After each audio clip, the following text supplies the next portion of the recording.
Hey, this is Empire here today with Volume 4 of PlayStation 5 Hidden Gems. So we got 5 great games to go over today, and we'll start it off with Endless Dungeon Day 1 Edition. So this is a 1 to 3 player twin stick shooter slash tower defense game. And the gist of the game is there's an alien race that's built a space station, and they capture ships that go by, and yours has been captured. In order to escape, you need to open doors and find your way out. And you find that there is a crystal bot that you can move around the levels that will hack the doors and open them for you. So the twin stick shooter part is fighting the hordes of enemies that are on the ship or on the station, and the tower defense part is defending the bot as it's trying to hack the doors open. You never know what's behind any given door. It could be a health pack, it could be a boost, it could be an exit to the next room, or it could be a horde of aliens. You get currency in the game for opening doors. So if you need more health packs, you need more turrets, you need to open more doors.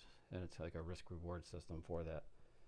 If you die, you go back to this thing called the saloon, and you can recruit new players there. There's 8 playable characters in the game.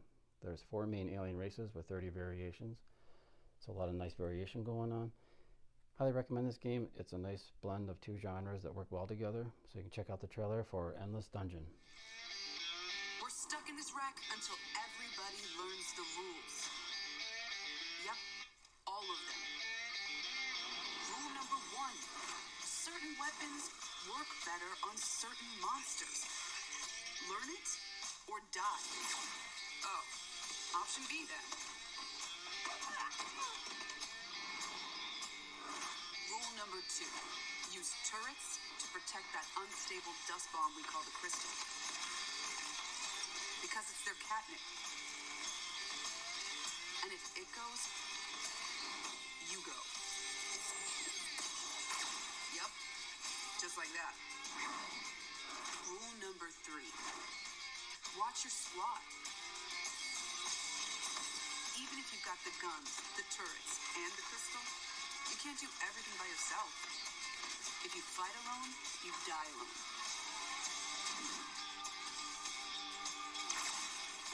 Together again. And rule number 4? Well, if you've got all that going, but you still can't win, you gotta change the squad. Tag team. I'm in.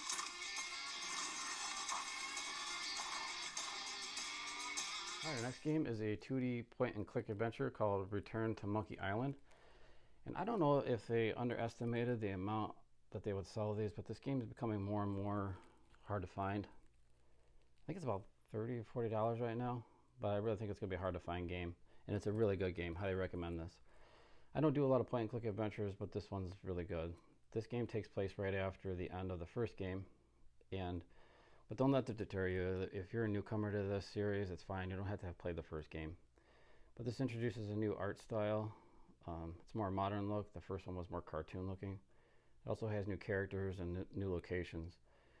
So, but yeah, it's really well done. The voice acting, the writing, there's a lot of comedy in it. The soundtrack is great. It's overall a fantastic game. So I highly recommend you check this game out.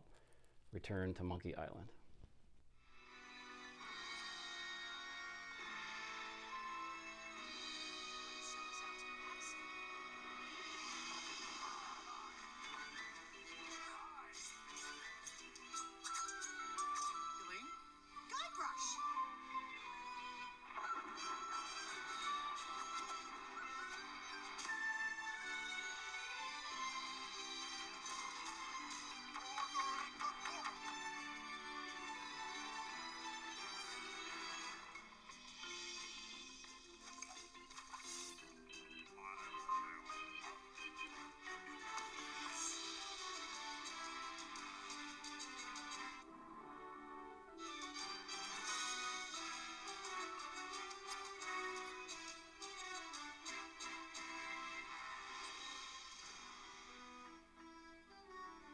Our next game is a fantastic Metroidvania called The Last Faith.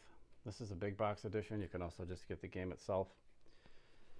So this has a strong influence of Symphony of the Night, but absolutely fantastic Metroidvania. I know there's Metroidvanias up the wazoo anymore, but this one really stands out, sets a new high bar. So you can pick your character based on the type of combat that you like to do, whether it's like melee, rogue, guns, whatever you like.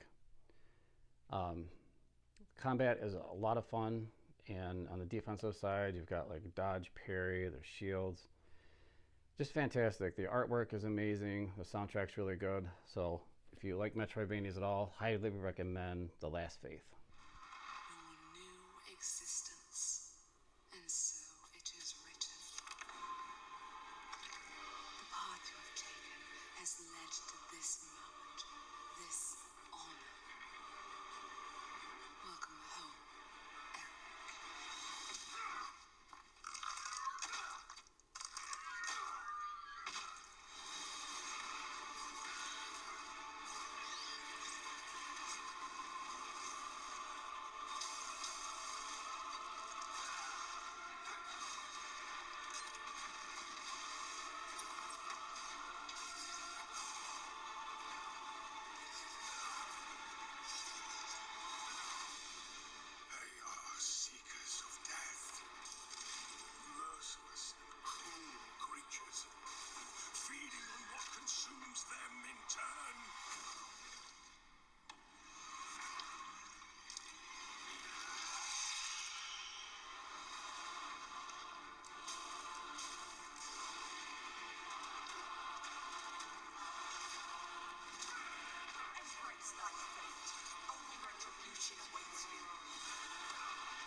Next game is a really fun first-person shooter roguelike called Ziggurat 2. And this game is a really polished first-person shooter. Love this game. The first one's really good too if you ever want to check that one out on PS4. So the Ziggurat was a prison where this Brotherhood of Wizards captured all the nasty monsters in the area and put them in the Ziggurat. The Ziggurat was destroyed in the second game, and now these monsters are on the loose, and it's your job to go to different locations across this world map and take care of them. So you go to all different kinds of missions. There's one like where you rescue a fellow wizard who is in trouble. Somebody's like on an archaeological dig and came across a monster. So you go into all different kinds of quests and side quests. The combat is a lot of fun in the game. Basically, like you go to room in these levels. When you get into the room, it closes and you have to eliminate all the enemies before you can get out and go to the next room. They're like in branching rooms until you get to a boss level. But the combat is an absolute blast. There's different wizards you can pick from with different abilities. But I'm amazed how much one this is better than the first one, because I really enjoyed the first one. So you can check out the trailer for Ziggurat 2.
All right, the last game is one that I just happened across, but is a really cool game. It's called the Pixel Pulps Collection.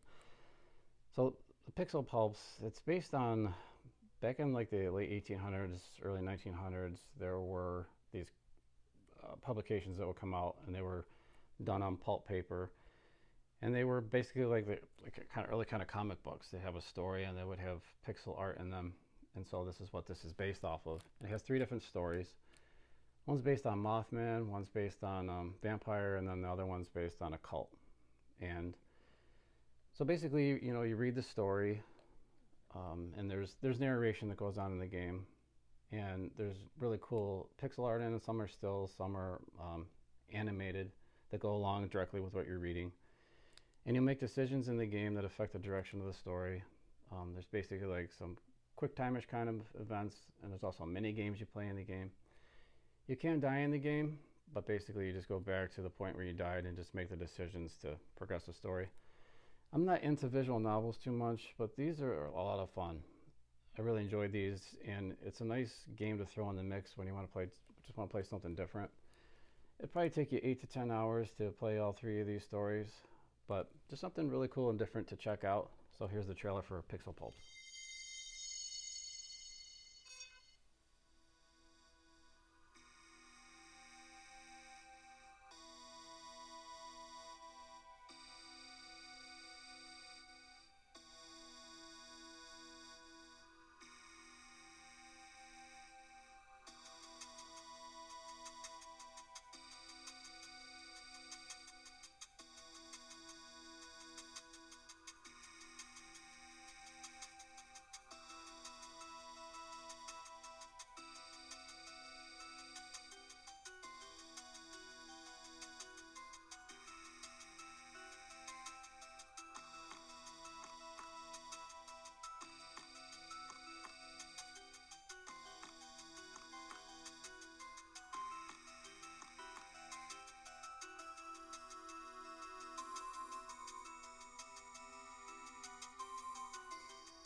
That's it for Volume 4 of PlayStation 5 Hidden Gems. Thanks for watching. If you like the content, please like, subscribe.